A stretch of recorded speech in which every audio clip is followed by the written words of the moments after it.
எல்லா கட்சிகளும் எல்லா தலைவரும் பார்த்தீங்கன்னா தேர்தல் காலத்துல வந்து பார்த்தீங்கன்னா தேர்தல் டைம்ல இந்த மாதிரி ஒரு அறிக்கையை வந்து வெளியிடுவாங்க. ஸோ மக்களுக்கு என்னெல்லாம் வந்து நன்மைகளை நாங்கள் செய்கிறோம் அப்படின்றது தான் அந்த அறிக்கையில் இருக்கும். அதே போலதான் என்னுடைய ஃப்ரெண்ட் சர்க்கிள்லயும் சரி, என்னுடைய ஃபேமிலி வைஸும் எனக்கே கூட பார்த்தீங்கன்னா சில விஷயங்கள் தோணுச்சு. நாம அதே மாதிரி ஒரு அறிக்கை ரெடி பண்ணி விடலாம் அப்படின்னு என் ஃப்ரெண்ட்ஸ் கூட பேசும்போது வீட்டில் இருக்கவங்க அவங்க சஜஷன் சொல்லுவாங்க இல்லைங்களா. அது மாதிரி இவங்க எல்லாம் சொன்னது நம்ம ஏற்கனவே பார்த்தோன்னு வீடியோ போட்டிருப்போம். அந்த வீடியோ மூலமா கமெண்ட்ஸ்ல சொன்னது இந்த விஷயத்தெல்லாம் ரெடி பண்ணி தான் நாம இப்போ ஒரு புது அறிக்கையை வெளியிட போறோம். நாம சொல்ற முதல் அறிக்கை பார்த்தீங்கன்னா ரேஷன் கடையில இருக்கக்கூடிய வெயிட் போற ஒரு மிஷின் இருக்கு இல்லைங்களா, அந்த மிஷினை பயன்படுத்தக்கூடாது. வெயிட் மிஷினு ரேஷன் கடையில் இருக்கக்கூடாது. அவ்வளவுதான் முதல் கையெழுத்து அதுக்கு தான். ஏன்னு கேட்டீங்கன்னா ரேஷன் கடையில் இருக்கக்கூடிய பொருட்கள் எல்லாமே அளவுல வருது. என்ன அளவுல வருது? சர்க்கரை, அரிசி, இது மாதிரி விஷயங்கள் ஏன் லூஸ்ல வரணும்? மிச்சம் எல்லா ஐட்டமும், பருப்பு ஐட்டம், இது எல்லாமே வந்து பாத்தீங்கன்னா பிரைவேட்டா கொடுக்கக்கூடிய எல்லா பொருட்களும் கவர்ல இருக்கு. அரசாங்கம் கொடுக்கக்கூடிய எல்லா பொருட்களும் ஏன் லூஸ்ல இருக்கணும்? எல்லாமே வெயிட் தானே. ஸோ எல்லாமே 1 kilo, 2 kilo, 5 kilo, 10 kilo, 5 kilo, 20 kilo weight போட்டா பிரச்சனை சால்வ். மிஷினே தேவையில்லை. அவ்வளவுதான் விஷயம். ரெண்டாவது, எல்லா இடத்துலயும் இன்னைக்கு டெக்னாலஜி டெவலப் ஆயிருக்கு. ஸோ ரேஷன் கார்டுல எல்லா இடத்துலயும் சிசிடிவி கேமரா வைக்கலாம். அந்த சிசிடிவி கேமராவோட கனெக்ஷனை அங்க இருக்கிற லோக்கல் போலீஸுக்கு கொடுக்கலாம். ஸோ அங்க எந்த தப்பு நடந்தாலும், எந்த பிரச்சனை நடந்தாலும் அது சிசிடிவி கேமரா பதிவாக போகுது. சிசிடிவி கேமரா ஓடலைனாலே அப்போ ரேஷன் கடை ஊழியர் தான் தவறு செய்யறாரு அப்படின்றது ஊர்ஜிதம் ஆயிடும் இல்லைங்களா. ஸோ ஒரு பெரிய பிரச்சனையை சால்வ் பண்ண முடியும். இந்த பிரச்சனையை வந்து நம்ம சால்வ் பண்ணாலே உலக அளவில் நம்ம பேசும் பொருளாக மாறிடுவோம். ஏன்னா எல்லா இடத்துலையும் நடக்கக்கூடிய இந்த விஷயம் நம்ம தமிழ்நாட்டிலையோ இல்லை நம்ம இந்தியாவிலையோ நடக்காது.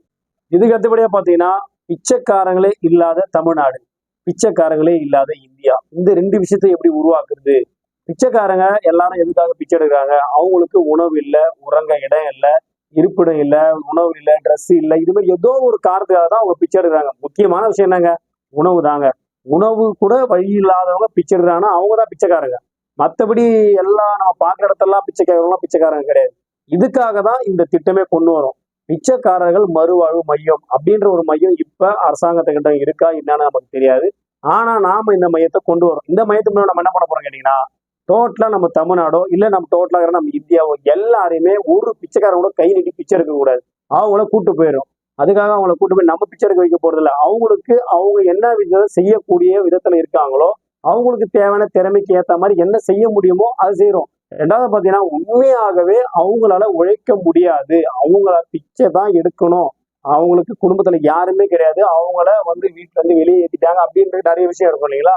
அந்த சர்க்கிள் இருக்கிற எல்லாருக்குமே, அதாவது அவங்களுக்கு ஃப்ரீயா தான் ஃபுட்டு அப்படின்ற விஷயத்த அரசாங்கமே அந்த செலவை ஏற்று, அரசாங்க விடுதி நிறைய இருக்கு. ஸோ வயசானவங்களுக்கும் இருக்கு, இளையவங்களுக்கும் இருக்கு. அது அவங்கவுங்க வயசுக்கு ஏற்ற மாதிரி பாத்தீங்கன்னா அவங்கள அதை அந்த ஹோம்ல நம்ம சேர்த்துடுறோம். ஸோ அரசாங்க செலவுலயே அவங்க கடைசி வரைக்கும் பாத்தீங்கன்னா அரசாங்கம் சொல்லி இருப்பாங்க. அவங்களுடைய இறுதி ஊர்வலம் வரைக்கும் அரசாங்கமே பார்த்துக்கும். அவ்வளவுதாங்க மேட்ரு. அப்போ உலகத்துல எங்கேயாச்சும் ஒரு பிச்சைக்காரங்க அம்மா தாயன் கை நீட்டினாலே அடுத்த நிமிஷமே அவங்க கையில விலங்க மாற்றோம். அந்த அளவுக்கு சட்டத்தை போட்டோம்னா நம்ம இந்தியா இல்லைங்க, உலக அளவுல பாத்தீங்கன்னா இது பேசும்போதெல்லாம் மாறிடும். இந்த உலகத்திலே இந்தியாவில தான் பிச்சைக்காரங்களே இல்லை அப்படின்ற ஒரு நாடு அப்படின்னு பாத்தீங்கன்னா நம்முடைய இந்திய நாடு அப்படின்ற மாதிரி இருக்கும். நினைச்சு பாருங்களேன். இதை நான் சொல்லும் போது உங்களுக்கு சாதாரணமா தெரியும். இதை நடைமுறைப்படுத்தினீங்கன்னா கண்டிப்பா உலக அளவுல நாம எங்கேயோ போயிடுவோம். இது வரைக்கும் இந்த வீடியோவை ஸ்கிப் பண்ணாம பார்த்துட்டு இருக்கீங்க. நீங்க பார்த்தது வெறும் ட்ரெய்லர் தான், இன்னும் மெயின் பிக்சரே இருக்கு. இதுக்கப்புறம் நீங்க கண்டினியூ பண்ணீங்கன்னா ஒரு முழு படத்தை பார்த்த திருப்தி உங்களுக்கு கிடைக்கும். வாங்க முழுசா நாங்க படத்தை காட்டிடுறோம். எல்லா அரசாங்க பள்ளிகளுக்கும் பிரைவேட் பள்ளிகள்ல எப்படி வேன் வசதி, பஸ் வசதி இருக்கோ அதே மாதிரி எல்லா அரசாங்க உயர்நிலை பள்ளிகளுக்கும் வேன் வசதி, பஸ் வசதி ஏற்படுத்தி கொடுக்கணும். அதாவது தொலைதூர படிப்புக்கு போற பசங்க அரசாங்க பஸ்ல போகாம ஸ்ட்ரெயிட்டா அவங்க பஸ் தான், ஸ்கூல் பஸ்லயே போயிட்டு ஸ்கூல் பஸ்லயே வரலாம். பிரைவேட் ஸ்கூலு எங்கேயோ சந்து பொந்து எல்லா தெருவிலையும் இருக்கு. அந்த ஸ்கூலுக்கு பஸ் போயிட்டு வரும்போது நம்மளுடைய அரசாங்க பள்ளிகளுக்கு பஸ் ஏன் போகக்கூடாது? ஸோ இந்த விஷயத்த ஒரு முதலமைச்சரோ இல்லை ஒரு பிரதமரோ ஃபாலோ பண்ணாங்கன்னா இந்தியா இல்லைங்க உலக அளவில் டாப் டக்கர் ஆயிடுவாங்க. இது மாதிரி உங்களுக்கும் எதனா அறிக்கை தோணுச்சுன்னா நீங்களும் வந்து பார்த்தீங்கன்னா இதில் கமெண்ட் செக்ஷன்ல சொல்றீங்க. ஸோ நாம அறிக்கைக்கு நேராக போயிடுவோம். இதுக்கு அடுத்தபடியா பார்த்தீங்கன்னா உலக வெப்பமயமாதல் இந்த பிரச்சனையை நம்மளால முடிஞ்சிருக்கு. அதாவது நம்மளாலன்றது நம்ம தனிப்பட்ட ஆளு கிடையாதுங்க, நம்ம அரசாங்கத்தாலையும் நம்மளுடைய நாட்டாலையும் முடிஞ்ச வரைக்கும் எப்படி குறைக்க முடியும் அப்படின்ற ஒரு விஷயத்துக்காக தான் இந்த அறிக்கை வெளியிடுறேன். இது வந்து பாத்தீங்கன்னா இந்திய அளவுல கண்டிப்பா பண்ணா உலக வெப்பமயமான பிரச்சனைக்கு உதாரணமா இந்தியா இருக்கு அப்படின்ற ஒரு விஷயம் பேசும் பொருளாகும். ஏன்னு கேட்டீங்கன்னா நான் சொல்ல போற மேட்ரு அது மாதிரி மேட்ரு. நம்ம இந்தியாவில் இருக்கக்கூடிய எல்லா கிட்டத்தட்ட எல்லா வீடுகளும் ரேஷன் அட்டை இருக்கும். ஸோ ரேஷன் அட்டை, ஆதார் கார்டு, இந்த விஷயம் எல்லாமே லிங்க்ல தான் இருக்கு. ஸோ கண்டிப்பா ஒரு பிரச்சனையோ ஒரு வெள்ளமோ ஏதோ ஒரு விஷயம் வந்தா ரேஷன் அட்டையை வச்சு தானே அவங்களுக்கு நிவாரணத்தை கொடுக்குறோம். இதே போலதாங்க எல்லா ரேஷன் அட்டையை வச்சிருக்கவங்களும் எல்லாம் பைக் வச்சிருக்காங்க. எல்லாம் கரெக்டுங்களா? எல்லார்ட்டையும் பைக் இருக்கு, எல்லாரும் பெட்ரோல் யூஸ் பண்றாங்க. எல்லாராலையும் பாத்தீங்கன்னா நம்மளுடைய எலக்ட்ரிக்கல் பைக்கை யூஸ் பண்ண முடியல. இதனால வந்து பாத்தீங்கன்னா உலக வெப்பமயமாதல் பிரச்சனையை குறைக்க முடியும் அப்படின்றத ஆய்வறிக்கையில அறிவியல் ஆராய்ச்சியாளர்கள் சொல்றாங்க. அப்போ நாம என்ன பண்றோம் கேட்டீங்கன்னா, நம்ம அறிக்கையில எல்லா குடும்பத்துக்கும் வீட்டுக்கு ஒரு வண்டி, அந்த பைக்கை தான் கண்டிப்பா நீங்க யூஸ் பண்ணணும். பெட்ரோல் வாகனத்தையோ டீசல் வாகனத்தையோ அதாவது பைக்கையோ யூஸ் பண்ணக்கூடாது. ஒரு வண்டி கொடுத்தீங்கன்னா கண்டிப்பா எல்லாருமே வாங்கிக்குவாங்க. எந்த பிரச்சனையும் கிடையாது. எல்லாரும் பயன்படுத்த ரெடி. அதோட பட்ஜெட் அதை வாங்க தான் பிரச்சனை. ஸோ நீங்க ஃப்ரீயா கூட கொடுக்க தேவையில்ல. நம்ம வந்து ஃப்ரீயா கூட கொடுக்க தேவையில்ல. பாதி பர்சன்ட் மணி, அதாவது 1,00,000 ரூபா வண்டின்னா 50,000 ரூபாய் அரசாங்கம் கொடுக்கும். 50,000 ரூபாய் அவங்க ஃப்ரீ இன்ஸ்டால்மெண்ட்ல கட்டினாலே போதும் அப்படின்ற அறிக்கை நம்ம வெளியிடுறோம். இதனால என்ன நடக்கும் கேட்டீங்கன்னா, இந்தியா ஃபுல்லா எத்தனை கோடி பேர் இருக்கோம், அத்தனை கோடி பேர் இந்த பைக்கை நம்ம யூஸ் பண்ணா, நம்ம யூஸ் பண்ற அந்த பெட்ரோல் பைக்கை நம்ம நிறுத்தினா எவ்வளோ ஹீட்டு குறையும், எவ்வளோ காற்று மாசு குறையும்.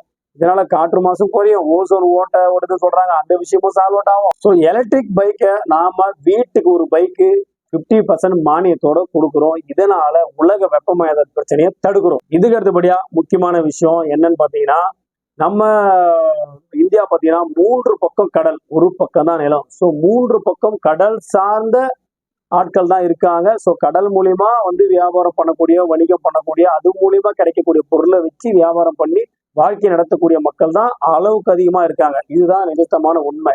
இந்த விஷயத்துல என்ன புதுசா நம்ம மாற்றம் கொண்டு வரணும் பாத்தீங்கன்னா, இந்த அறிக்கை மூலமா அதாவது வறுமை கோட்டுக்கும் கீழே இருக்கக்கூடிய மீனவர் சமுதாயம் இருப்பாங்க. ஸோ கரெக்டுங்களா? இது எல்லாமே டேட்டாஸ் தான். எல்லாமே டேட்டா நம்ம சிஸ்டம் வைஸையா இருக்கு. கண்டிப்பா கண்டுபிடிச்சிட முடியும்.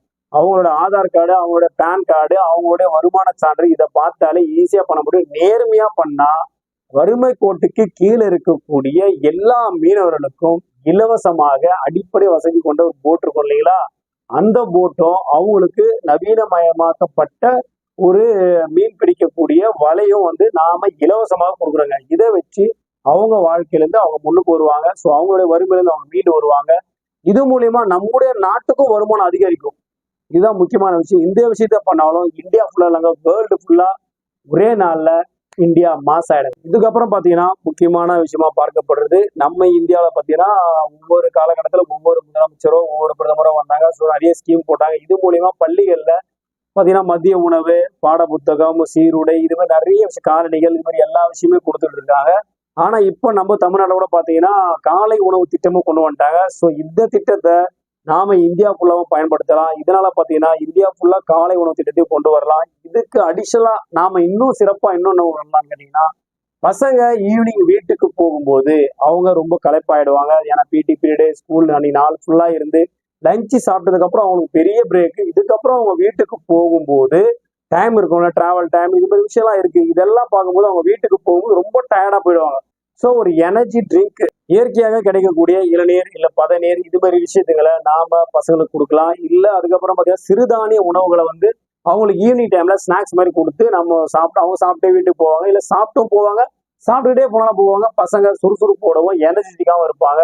ஸோ டயர்ட்னஸ் இல்லாம நம்மளுடைய பிள்ளைகள் வந்து பார்த்தீங்கன்னா காலை உணவு, மதிய உணவு, ஈவினிங்லயும் பார்த்தீங்கன்னா அவங்களுக்கு தேவையான அந்த ஸ்நாக்ஸை நம்ம கொடுக்குறோம்னு பார்த்தீங்கன்னா ஸோ அவங்க ரொம்ப எனர்ஜெட்டிக்கா இருப்பாங்க. இதனால அவங்களுடைய கல்வி திறமை அதிகரிக்கும், நினைவாற்றல் அதிகரிக்கும். சிறுதானிய உணவுகள் நம்ம கொடுக்கும்போது அவங்க உடம்புல இருக்கக்கூடிய இயற்கையான ஊட்டச்சத்துக்கள் வந்து அவங்களுக்கு அளவுக்கு அதிகமாக கிடைக்கும். இதனால ஊட்டச்சத்து குறைபாடும் குறையும். ஸோ இது மூலியமா நமக்கு ஆரோக்கியமான ஒரு அடுத்த சமுதாயமும் ஏற்படும். இதுக்கப்புறம் பாத்தீங்கன்னா முதியோர் உதவித்தொகை. ஸோ இந்த முதியோர் உதவித்தொகை பாத்தீங்கன்னா இப்பவும் அரசாங்கம் கொடுத்துட்டு தான் இருக்கு. ஆனா கண்டிப்பா அது வந்து ஒரு தாத்தா ஒரு பாட்டி ஒரு குடிசையில தனியா வசிக்கிறாங்கன்னா அவங்களுக்கு ஒரு மாதத்திற்கு அது போதுமானதாக இருக்கு. ஏன்னு கேட்டீங்கன்னா அவங்க 2 பேருமே வேற சம்பாதிக்க முடியாது, உழைக்க முடியாது, அந்த நிலைமையில இருக்காங்க. சொன்னா கொஞ்சம் வலுவா இருக்கவங்க பண்ணுவாங்க. இருக்க அவங்களோட நிலைமை மோசமாகும். ஸோ தாத்தா பாட்டி தனியா ஒரு கொட்டா வீட்டுல இருக்கான்னு வச்சுக்கோங்களேன், அவங்களால என்ன பண்ண முடியும்? எதுவுமே பண்ண முடியாது. உங்களுக்கும் தெரியும், எனக்கும் தெரியும். ஸோ கண்டிப்பா வந்து பாத்தீங்கன்னா அவங்க ஏஜ் நம்ம காட்டி அதன் மூலியமா வந்து அவங்களுக்கு கொடுக்கக்கூடிய உதவித்தொகையை அதிகப்படுத்துவோம். இதனாலதான் உதவித்தொகையை அதிகப்படுத்துறோம். எவ்வளவுன்னு கேட்டீங்கன்னா, கிட்டத்தட்ட ஒரு தாத்தா பாட்டி தனியா இருக்காங்க, ஒவ்வொருத்தருக்கும் தனியாவே 5000 ரூபாய். ஸோ ஒரு 10,000 ரூபாய் இருந்தா ஒரு புருஷன் பொண்டாட்டி வந்து, அதாவது கணவன் மனைவி தாத்தாவும் பாட்டியும் ஒரு மாசத்துக்கு குடும்பம் பண்ண முடியும். அவங்க வேற எந்த வேலையும் செய்யறதால இந்த 10,000 ரூபாய் வச்சுக்கின்னு அவங்க சிக்கனமா சிம்பிளா பண்ண முடியும், சமாளிக்க முடியும்ன்றதா சொல்றேன். அதுவே ரொம்ப கஷ்டம் தான். இருந்தாலும் நிறைய பேர் உதவி பண்ணுவாங்க, உதவி தொகை கொடுப்பாங்க. அவங்களுக்கு வெளியில இருந்து நிறைய ஆப்பர்ச்சுனிட்டி இது மாதிரி விஷயம் வரும். இது எதுவுமே இல்லைனா கண்டிப்பா அவங்க 2 பேர் மட்டும்தான் இருக்காங்கன்னா ஒரு 10,000 ரூபாய் கண்டிப்பா அவங்களால ரன் பண்ண முடியும். அவங்க வாழ்ந்து வாழ்க்கையை சமாளிப்பாங்க. கண்டிப்பா 10,000 ரூபாய் உதவித்தொகை கண்டிப்பா கொடுக்குது. இதுக்கு அடுத்தபடியா பாத்தீங்கன்னா ஹேண்டிகேப். ஸோ அதுல வந்து பாத்தீங்கன்னா அவங்களால முடியும்ன்றவங்க சில பேர் இருப்பாங்க. உடல் ஊனமுற்றவர்கள நிறைய வகை இருக்கு. அதுக்காக தான் இது வேறுபடுது. ஏன்னு கேட்டீங்கன்னா உடல் ஊனமுற்றவங்கனாலும் அரசாங்க பணியில பணி செய்யக்கூடிய அளவுக்கும் இருக்காங்க இல்லைங்களா? ஸோ அதுக்காக தான் நம்ம வந்து உடல் ஊனமுற்ற அந்த கேட்டகரியில பாத்தீங்கன்னா அவங்களால சுத்தமா முடியாது. அவங்கள பாத்துக்கிறதுக்கே இன்னொருத்தங்க அவங்க கூட வேணும் அப்படின்னா, ஸோ 2 பேர் ஆயிடுச்சு. 2 பேர் சும்மா தான் இருப்பாங்க. அவங்களும் அவங்கள பாத்துக்கணும், இவங்களையும் பாத்துக்கணும்னா ஸோ எந்த வருமானம் அவங்கள காப்பாற்றும். அதுக்காக தான் இது. ஸோ கிட்டத்தட்ட பாத்தீங்கன்னா அவங்களுக்கு 15,000 இருந்து 20,000 ரூபாய் வரைக்கும் மாசம் ஆனா இன்கம் வரா மாதிரி நாம அவங்களுக்கு உதவித்தொகையை கொடுக்குறோம். அப்பதான் அது கரெக்டா இருக்கும். ஏன்னா அவங்க மெடிசன் செலவு பார்க்கணும், அவங்களுக்கு உணவு பார்க்கணும், இவங்களுக்கும் உணவு பார்க்கணும், மிச்சம் இருக்கிற அடிஷனல் செலவு எல்லாத்தையும் பார்க்கணும்னா இப்ப கொடுக்குற இந்த உதவித்தொகை கண்டிப்பா எவ்வளவு விஷயம், எத்தனையோ கோடி, எத்தனையோ 1000 கோடி, எத்தனையோ லட்சம் கோடி எங்கெங்கே வீணா போகுது. அது எல்லாத்தையும் இது மாதிரி முடியாத மக்களுக்கு கொடுக்கலாமே. அதான் இந்த அறிக்கையோட ஹைலைட்டு. இதுக்கு அடுத்தபடியா பார்த்தா ஒரு முக்கியமான விஷயம் என்னன்னு கேட்டீங்கன்னா, நாம வந்து பயன்படுத்தக்கூடிய பேருந்துகள். ஸோ தமிழ்நாடு வரைக்கும் தமிழ்நாடாகட்டும், இந்தியாவாகட்டும், எங்க பார்த்தாலும் பஸ் கண்டிப்பா வேணும். ஸோ பஸ்ஸை வச்சுதான் நிறைய பயணங்கள் வந்து மேற்கொள்ளப்படுது. இந்தியாவில் பார்த்தீங்கன்னா பஸ் போக்குவரத்து வந்து பார்த்தீங்கன்னா சாலை போக்குவரத்து பார்த்தீங்கன்னா ரொம்ப ரொம்ப முக்கியமான விஷயம். ஸோ இங்க ஒரு பெரிய மாற்றத்தை நாம கொண்டு வரணும் அப்படின்னு நினைச்சீங்கன்னா, எல்லா இடத்துலயுமே பஸ் போது வருதுதான். ஸோ அதில் நிறைய குறைபாடுகள் இருக்கு, நிறைய விஷயம் இருக்கு. பஸ் எனக்கு சரியில்லை, அங்க சரியில்லை, இங்க சரியில்லை, கட்ட வண்டி, இது மாதிரி நிறைய விஷயம் சொல்லுவாங்க. என்ன பண்ண போறோம் அப்படின்னு யோசிக்கிறீங்களா? இந்தியா ஃபுல்லா இருக்கிற எல்லா பஸ்ஸுமே ஏசி ஏர் கண்டிஷனர் பஸ் தான் ஓடும். இந்தியா ஃபுல்லா எங்க போனாலும் யாருன்னா வந்து இறனாலும் ஃபாரினர்ஸோ யார் வந்தாலும் இந்தியாங்க ஏங்க எங்க போனாலும் இந்தியாவில ஏசி பஸ் தாங்க. எங்க வேணாலும் ஏறலாம், எங்க வேணாலும் ஏறலாம், எந்த பிரச்சனையும் கிடையாது. ஃபுல்லாவே ஏசி பஸ் தான். இந்தியா ஃபுல்லா இருக்கக்கூடிய அனைத்து பேருந்துகளும் ஏசி பேருந்துகளா இருக்கணும்னு தான் இந்த அறிக்கையோட ஹைலைட்டான விஷயமே. ஸோ இது ஒரு சின்ன பிரச்சனையோட வரக்கூடாது. அந்த அளவுக்கு அதை மெயின்டைன் பண்ணணும், அந்த அளவுக்கு அதை பண்ணணும். இதுல முக்கியமான விஷயம் என்னன்னு கேட்டீங்கன்னா, எல்லா இடத்துலயும் ஏசி பஸ் விட்டுமேன்னு சொல்லிட்டு அதோட பஸ் கட்டணம் சொல்லுவாங்கல்ல, அதை வந்து உயர்த்தக்கூடாது. நார்மலா என்ன கட்டணமோ அதே கட்டணம் தான். இப்ப வரைக்கும் சென்னை வாசிகள் என்ன செலுத்துறாங்களோ அதை கட்டணும், டெல்லி வாசிகள் என்ன செய்யறாங்களோ அதை செலுத்தணும். கிராமப்புறத்துல இருந்து வருவாங்க இல்லைங்களா, அவங்களுக்கு என்ன பேரோ அதான் பேர், அவ்வளவுதான் காசு. அதுதான் படிப்படியா உயர்ந்துட்டு வரணுமே தவிர திடீர்னு ஏசி பஸ் விட்டோம்னு சொல்லிட்டு எல்லா இடத்துலயும் அதுக்கான காசை ஏற்றக்கூடாது. அதுதான் இதுல ஹைலைட்டான விஷயம். ஏசி பஸ் விட்டது பெரிய விஷயம் இல்ல, அதுக்கான பட்ஜெட் காசு வேலையை நம்ம ஏத்தாம இருக்க பதிலாம். அதுதான் முக்கியமா இந்த ஆய்வறிக்கையோட சிறப்பம்சம். கடைசியா இறுதியா நாம சொல்லக்கூடிய ஒரு முக்கியமான விஷயம் பார்த்தீங்கன்னா, இந்திய அளவிலும் சரி தமிழ் அளவிலும் சரி கிட்டத்தட்ட வறுமை கோட்டுக்கு கீழே தான் இருக்காங்க அப்படின்றது ஊர்ஜிதமா. அவங்களுடைய இன்கம் சர்டிபிகேட், அவங்களுடைய பேன் கார்டு, சில வறுமை கோட்டுக்கு கீழே பேன் கார்டே இருக்காது. ஸோ அவங்களோட ஆதார் கார்டு இது எல்லா விஷயத்தையும் லிங்க் பண்ணி தான் இருக்கும். ஸோ வறுமை கோட்டுக்கு கீழே இருக்கக்கூடிய ஒரு குடும்பத்துல இருக்கக்கூடிய கூலி தொழிலாளி இறந்துட்டாருன்னா அவங்க ஃபேமிலிக்கு 15 25 லட்சம் ரூபாய் இழப்பீடா அரசாங்கமே கொடுத்துரும். இந்த விஷயத்தை தான் நம்மளுடைய ஆய்வறிக்கையோட ஹைலைட்டா சொல்றோம். ஸோ தேர்தல் அறிக்கையிலேயே முக்கியமா பார்க்கப்படக்கூடியது மெயினான விஷயம் தான். ஏன்னு கேட்டீங்கன்னா, அந்த குடும்பம் ரொம்ப கஷ்டப்படும். ஒரு குடும்ப தலைவர் இறந்துட்டா ஸோ அது அவர் அந்த இருந்து மீண்டு வரணும், அந்த குடும்பத்தை மீண்டும் ரன் பண்ணணும் அப்படின்ற விஷயத்துக்காக தான் இந்த விஷயம். ஸோ இது எதாச்சும் இன்சூரன்ஸ் கம்பெனி மூலியமா அரசாங்கம் வந்து அவங்களுக்கு அது என்ன ஃபெசிலிட்டி பண்ணணுமோ அதை பண்ணி கொடுத்தாங்கன்னா போதும். ஸோ 15 25 லட்சம் ரூபாய் கிட்டத்தட்ட அவங்களுக்கு இன்சூரன்ஸ் பணமா கிடைக்கிறதுக்கு அரசாங்கம் இந்த அறிக்கையில வந்து அவங்க வந்து அதுக்கான ஏற்பாடை பண்ணி கொடுக்கணும். கண்டிப்பா இந்தியா ஃபுல்லா எந்த கூலி தொழிலாளி இறந்தாலும் அவங்களுக்கு 15 25 லட்சம் ரூபாய் கிடைக்கும்.